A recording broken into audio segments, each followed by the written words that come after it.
America में आज से स्टील और एल्यूमिनियम पर 50% टैरिफ। ट्रंप ने आदेश पर साइन किए।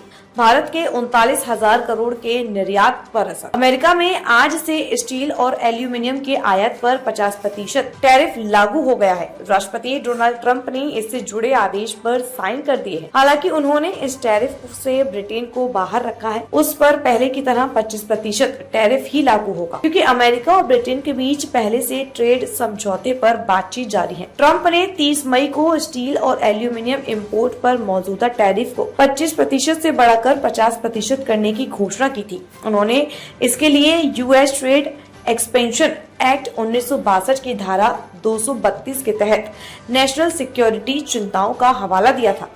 अगर किसी तरह के आयात के राष्ट्रीय सुरक्षा को खतरा होता है तो इस कानून के तहत अमेरिकी राष्ट्रपति को व्यापार पर पाबंदियां लगाने का अधिकार होता है। ट्रंप के स्टील और एल्यूमिनियम इंपोर्ट पर टैरिफ में अपकमिंग बढ़ोतरी में $4.56 बिलियन यानी 39,000 करोड़ रुपए के भारतीय मेटल एक्सपोर्ट पर असर पड़ने की संभावना है। ग्लोबल ट्रेड रिसर्च इनिशिएटिव ने अपने एक नई एनालिसिस रिपोर्ट में यह बात कही है। अमेरिकी बाजार में इंडियन मैन्युफैक्चरर्स और एक्सपोर्टर्स के लिए प्रोडक्ट कॉस्ट बढ़ने की उम्मीद है, जिससे उनकी कॉम्पिटिटिवनेस पर असर पड़ सकता है। जीटीआरआई ने कहा, भारत पर टैरिफ में बढ़ोतरी का डायरेक्ट असर होगा। वित्त वर्ष 2025 में भारत ने अमेरिका को $4.56 बिलियन की वैल्यू का लोहा, स्टील और एल्यूमिनियम प्रोडक्ट्स का एक्सपोर्ट किया है।